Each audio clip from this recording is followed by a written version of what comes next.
Hello guys. Chapter हमारा class 9th force and laws of motion. इससे first वाले part में हमने काफ़ी ज़्यादा पढ़ लिया था इस चैप्टर के बारे में। Now the term inertia. Inertia क्या टर्म है?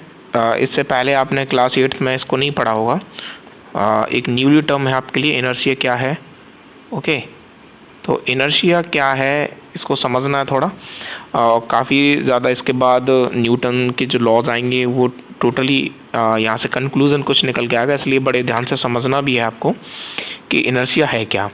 तो इनर्शिया क्या है? गैलीलियोज ने जो एक्सपेरिमेंट किया था जिसमें उन्होंने कहा कि जितने भी ऑब्जेक्ट हैं उनकी कुछ टेंडेंसी होती है, अगर वो रेस्ट में हैं तो रेस्ट में ही रहेंगे और मोशन में है तो मोशन में ही रहेंगे। कब तक? जब तक उन पर कोई भी एक्सटर्नल फोर्स ना हो। ऐसा उन्होंने अपने एक्सपेरिमेंट में कहा और इसीलिए उन्होंने अपना एक एक्सपेरिमेंट भी किया। वो एक्सपेरिमेंट वो मैं यहाँ आपको बता रहा हूँ, वो जो टोटल इनर्शिया के ऊपर था।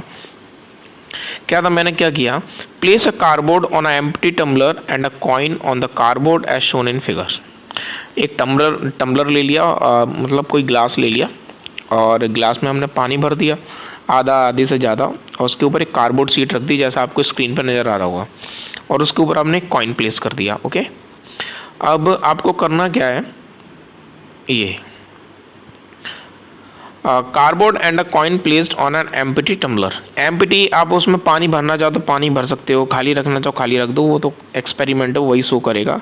उसके ऊपर आपको क्या करना है, एक कार्डबोर्ड शीट रखनी है, कार्डबोर्ड शीट के ऊपर एक कॉइन रख देना है। Okay, flick the cardboard with the finger, और फिर कार्डबोर्ड को फ्लिक करना है फिंगर से। फ्लिक का मतलब समझ रहे होंगे, जैसा वो इसमें दिखा रहा है, मीन्स मुझे उसको उंगली से एकदम से क्या करना है, फोर्स करना है। किसको? कार्डबोर्ड को।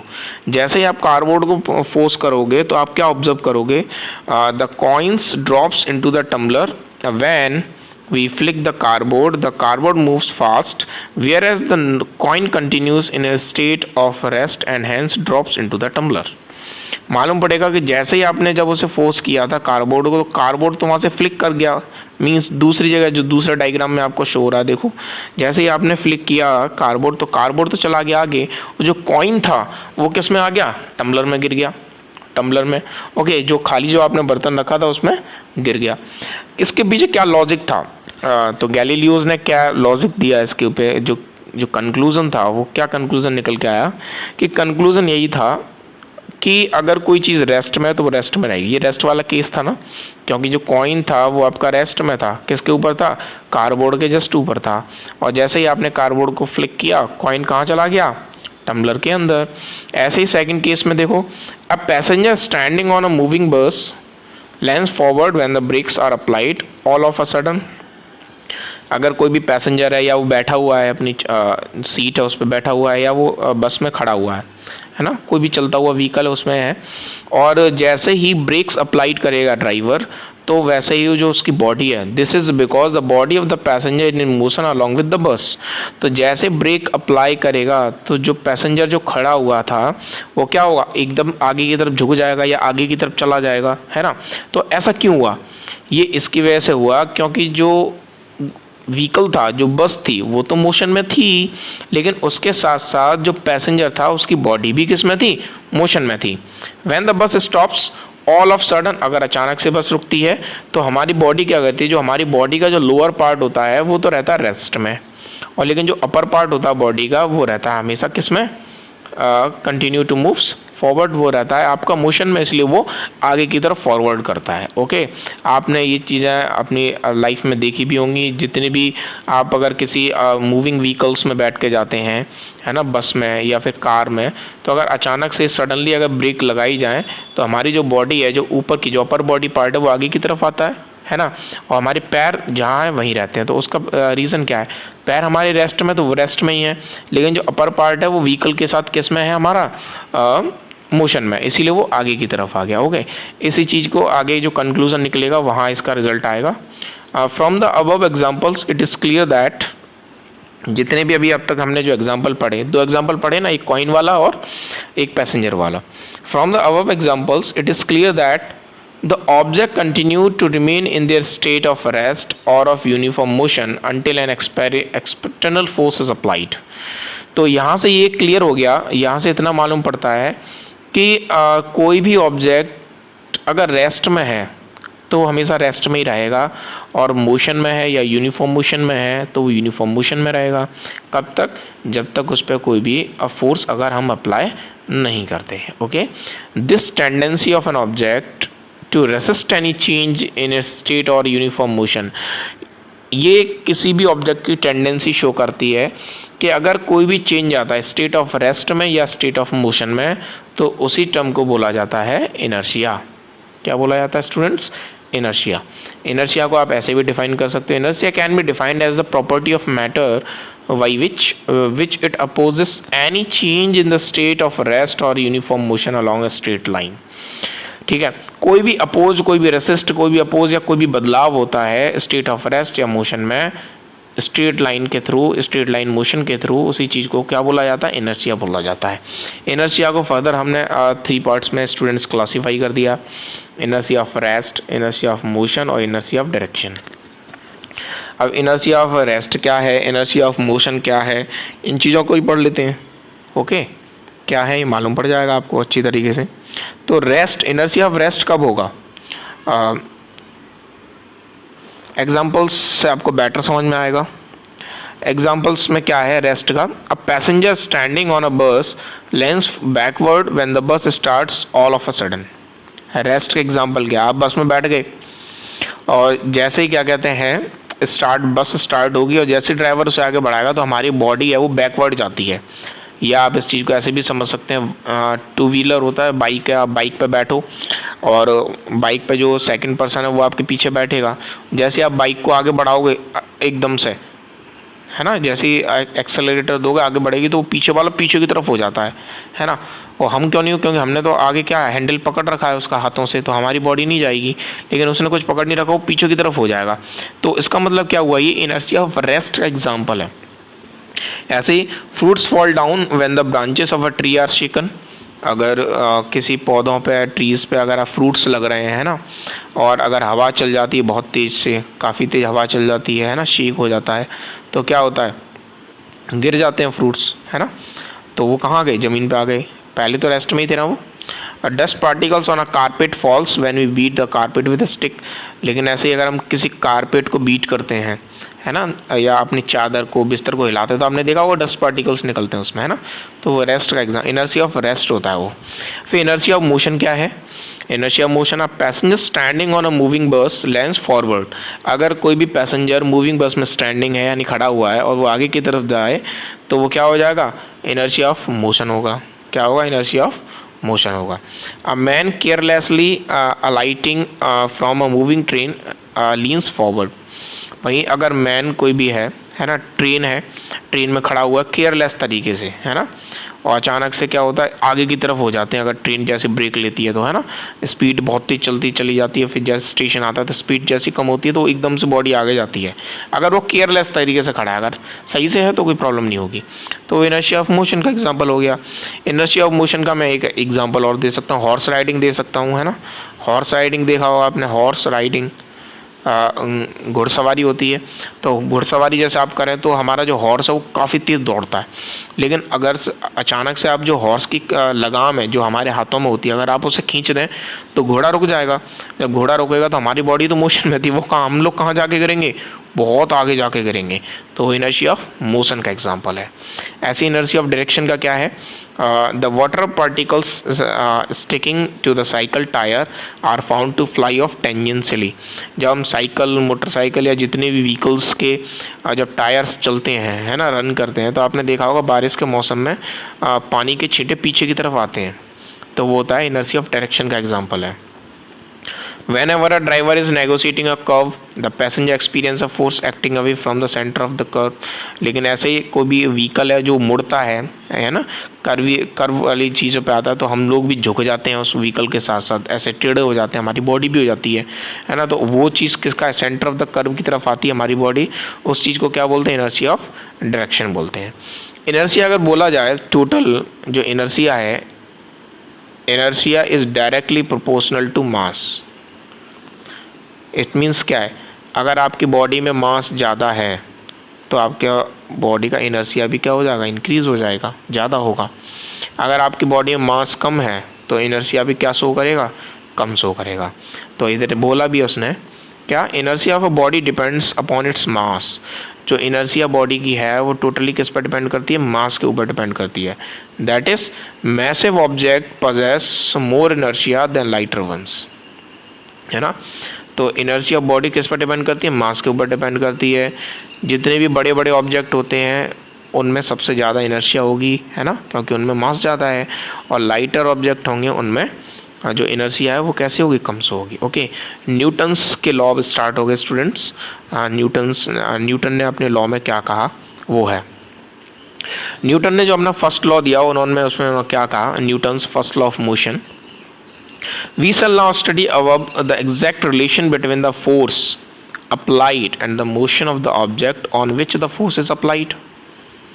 हमने जो जितना भी रिलेशन हम फोर्स के बारे में पढ़ के आए, मोशन के बारे में पढ़ा हमने, है ना। फिलहाल फोर्स के बारे में हमने इतना ज़रूर पढ़ा था कि फोर्स क्या होता है, अगर किसी ऑब्जेक्ट को आप पुश करते हैं, पुल करते हैं, वो फोर्स होता है।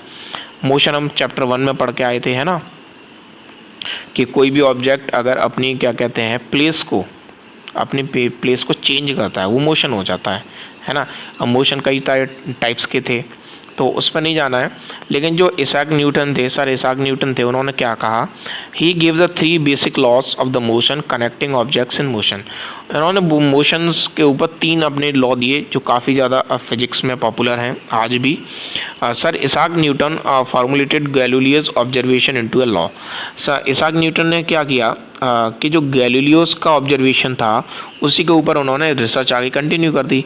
जो गैलीलियोस ने ऑब्जर्वेशन किया उसी के ऊपर अपने लॉ दिए। उन्होंने क्या कहा, this law is Newton's first law of motion. इसको हमने क्या बोला, Newton's first law of motion. इसमें है क्या, देखो, a body continues to be in a state of rest और uniform motion along a straight line unless an external force act upon it. It means कोई भी ऑब्जेक्ट रेस्ट में है ना, या मोशन में है। ओके, ध्यान रखना, रेस्ट में या मोशन में है। अगर वो रेस्ट में है तो रेस्ट में ही रहेगा, रुका ही रहेगा, और मोशन में है तो मोशन में ही रहेगा। कब तक रहेगा, जब तक उस पर कोई भी एक्सटर्नल फोर्स अप्लाई ना किया जाए। अगर हम लोग उस पर एक्सटर्नल फोर्स अप्लाई कर देंगे तो रेस्ट से मोशन में भी आ सकता है, मोशन से रेस्ट भी हो सकता है, यानी उसमें चेंजेस हो जाएंगी। तो अब आपको मालूम पड़ गया न्यूटन फर्स्ट लॉ क्या है। Newton said that if any object is state of rest और यूनिफॉर्म मोशन अनलेस, कब तक, जब तक उस पर कोई भी एक्सटर्नल फोर्स हम लोग अप्लाई नहीं करते। ओके, एग्जाम्पल देखो, जैसे हमारी बॉडी है, ओके, हम बैठे हुए हैं और हम बैठे हुए हैं तो बिल्कुल रेस्ट में हैं, लेकिन क्या हम हिल रहे हैं, नहीं हिलेंगे। जब तक फोर्स नहीं लगेगा हम हिलेंगे नहीं। लेकिन अगर कोई पीछे से आके हमें धक्का दे तो हमारी बॉडी क्या होगी, हिल जाएगी, या हम गिर जाएंगे, है ना, ये सब होगा। तो इसका मतलब क्या हुआ, किसी ने एक्सटर्नल फोर्स अप्लाई किया तभी तो हमारी बॉडी हिली, है ना, तभी तो रेस्ट से मोशन में आई। तो इस चीज़ को आप समझ गए। अगर कोई भी बॉडी रेस्ट में है तो रेस्ट में रहेगी, मोशन में है तो मोशन में रहेगी। कब तक रहेगी, जब तक उस पर कोई भी एक्सटर्नल फोर्स प्रोवाइड ना किया जाए या फिर ना लगाया जाए। ओके, इसे बोलेंगे हम लोग Newton's first law of motion. इसका दूसरा नाम भी होता है न्यूटन्स लॉ, यानी लॉ ऑफ इनर्शिया भी बोला जाता है। This means that every object is has tendency to resist any change in its state or motion.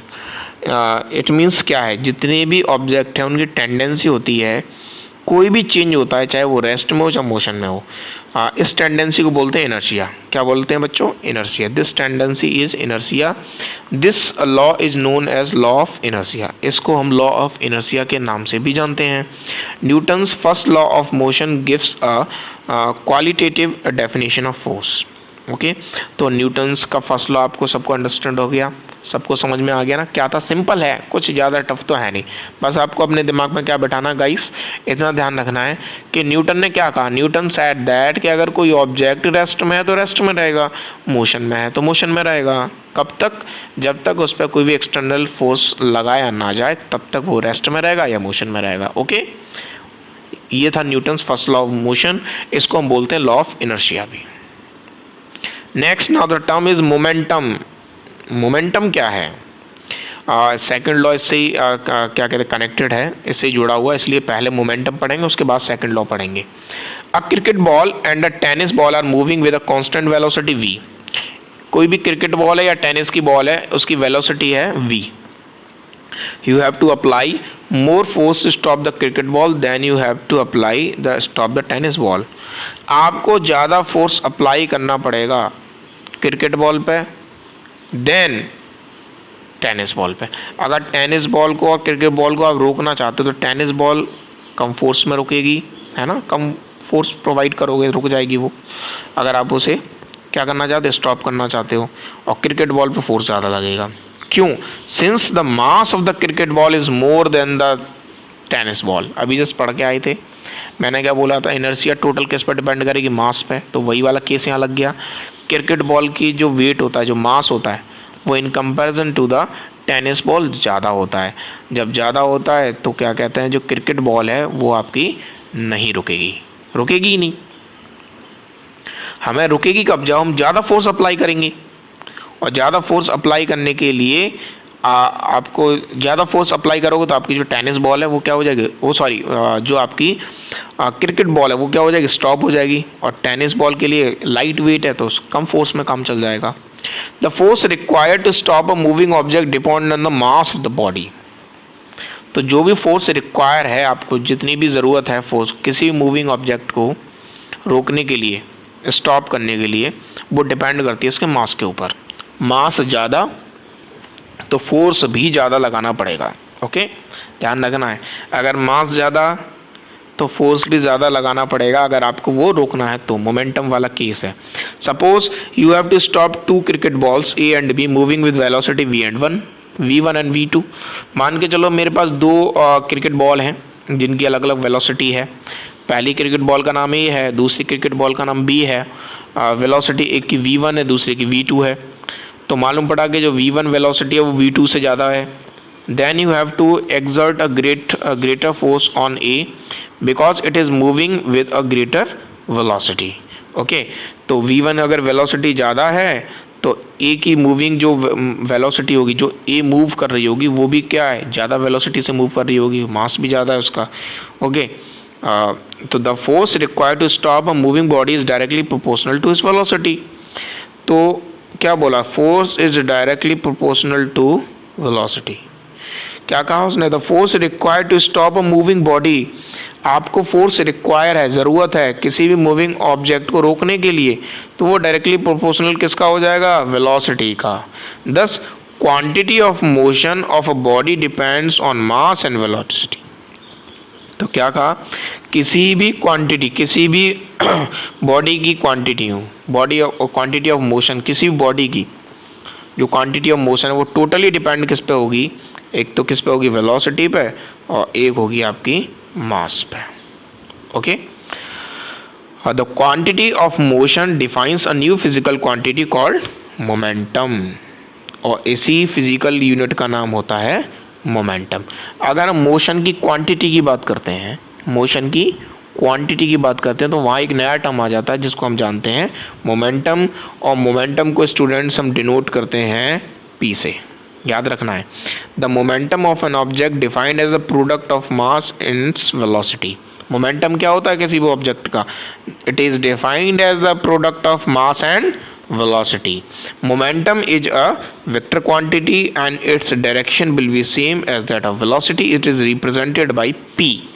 Momentum एक वेक्टर क्वांटिटी होता है, ओके, क्योंकि बिकॉज ये इसमें वेलोसिटी है और वेलोसिटी में डायरेक्शन होती है, तो इस मोमेंटम में भी डायरेक्शन शो हो जाएगी। इसको रिप्रेजेंट करते हैं हम p से। देखो p equal to M B, तो फॉर्मूला क्या निकल आएगा, p equal to M into velocity, where m is the mass of the object, v is the velocity. ऐसा unit of momentum is kilogram metre per second. अब इसकी ऐसा unit कैसे निकल के आ गई, मास की क्या होती है kg, वेलोसिटी की क्या होती है सेकेंड, तो किलोग्राम, वेलोसिटी की क्या होती है मीटर पर सेकेंड। ओके, तो क्या हो जाएगा किलोग्राम मीटर पर सेकेंड। यानी अगर आप इसमें वैल्यू पुट कर दोगे किसकी, अलग अलग से, जैसे मास की आपको पता है kg है, वेलोसिटी को पता है मीटर पर सेकंड है, तो यूनिट किसकी हो गई, मोमेंटम की हो गई। ऐसा यूनिट ऑफ मोमेंटम क्या होगा, kilogram metre per second. Note क्या बोला है वो, P equal to M V, SI unit of mass is kilogram and SI unit of velocity metre per second. Unit of momentum P is kilogram metre per second. Okay, तो याद रखना है कि ये जो मोमेंटम है, मोमेंटम क्या होता है, it is defined as the product of mass into velocity. Momentum को क्या कहते हैं, क्वांटिटी ऑफ मोशन। ओके, तो इसी बेस्ड पे आ रहा हमारा सेकंड लॉ, और सेकंड लॉ ने क्या कहा वो भी देख लेते हैं हम। क्या है सेकंड लॉ ने, Newton second law of motion states that the rate of change of momentum is directly proportional to the applied force takes place in the same direction. क्या बोला कि rate of change of momentum, जो momentum में बदलाव आ रहा है वो directly proportional हो जाएगा किसके, अप्लाइड फोर्स के। ओके, तो यहाँ से एक्सप्लेनेशन आएगा, देखो correct. Momentum is the force possessed bye a body at any particular instant during its course of motion. Mathematically momentum is the product of mass and velocity. Okay, mathematically देखा जाए तो momentum क्या होता है, product of mass and velocity. तो अब यहाँ से हम फॉर्मूला निकाल के लेके आएंगे, उस फॉर्मूले को देख लेंगे। ओके, क्या है देखो, yes, consider body of mass m। मान के चले कि बॉडी है, माना कि कोई एक बॉडी है जिसमें मास कितना है बच्चों, m है, जिसकी इनिशियल वेलोसिटी u है।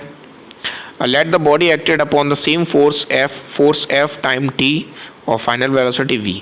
ओके, तो इनिशियल मोमेंटम क्या हो जाएगा, फॉर्मूले में पुट करेंगे mu, फाइनल मोमेंटम क्या हो जाएगा mv, क्योंकि हम जानते हैं मोमेंटम का फॉर्मूला क्या होता है, m into mass into velocity होता है। तो वेलोसिटी u और v है तो हमने रख दिया। चेंज इन मोमेंटम निकाला तो क्या आ गया, change in momentum in time t। तो चेंज इन मोमेंटम कैसे निकालेंगे, m, और चेंज कैसे निकालेंगे, v माइनस यू, यानी फाइनल माइनस इनिशियल, तो वही कर दिया मैंने। Change in momentum in unit time, तो m v upon you upon t, rate of change है ना तो t आ गया। But v minus U upon T बराबर एसेलरेशन होता है। हमने ये किस में पढ़ा था, मोशन वाले चैप्टर में पढ़ा था, acceleration. v minus U upon T acceleration का फॉर्मूला होता है, रेट ऑफ चेंज ऑफ, है ना। तो एसेलरेशन यानी मैं यहाँ रख सकता हूँ f equal to m into A. Okay, तो यहाँ से एक फॉर्मूला नया बन जाता है जो सेकंड लॉ ऑफ मोशन से आता है, और वो फॉर्मूला यहाँ बन जाएगा। अगर मैं इसको रिप्लेस कर दूंगा तो ये तो बन जाएगा f equal to m, m तो ये है ही रहा है, v minus U upon T की जगह क्या रख दिया, a, तो f equal to M A, एक न्यू फॉर्मूला आपको मिल जाएगा। इसको सेकंड लॉ ऑफ मोशन भी बोलते हैं। क्या बोलते हैं, second law of motion. Rate of change of momentum क्या था हमारा, f था, तो ये f ये रख दिया। ओके गाइस, तो आपको यहाँ सेकंड लॉ ऑफ मोशन से क्या मिला, the rate of change of momentum is directly proportional to the force. Rate of change of momentum में जो भी बदलाव आ रहा है वो डायरेक्टली प्रोपोर्शनल होगा लगने वाले फोर्स के। ओके, तो डायरेक्टली प्रोपोर्शनल निकाल लिया हमने, ऐसे प्रूफ कर लिया। ओके, ये छोटा सा डेरिवेशन था, सिंपली है। अगर अभी तक जितना मैंने पढ़ा दिया इसमें कोई डाउट हो तो मेरे से पूछ लेना, कमेंट सेक्शन में कमेंट करना, और लाइक ज़रूर किया करो बच्चों। आप लाइक नहीं करते, लाइक से अप्रिशिएशन मिलता है। वीडियो को लाइक ज़रूर करना चाहिए, अगर आप देखते हैं तो लाइक से क्या होता है, हमें अप्रिशिएशन मिलता है, ऐसा लगता है कि हाँ चलो कुछ है, हम कुछ कर रहे हैं बच्चों के लिए। ओके, मिलते हैं तब तक के लिए नेक्स्ट वीडियो में। आज के लिए इतना ही रहेगा, नेक्स्ट वीडियो में मिलेंगे, आगे कंटिन्यू करेंगे चैप्टर के। तब तक के लिए टेक केयर, बाय बाय।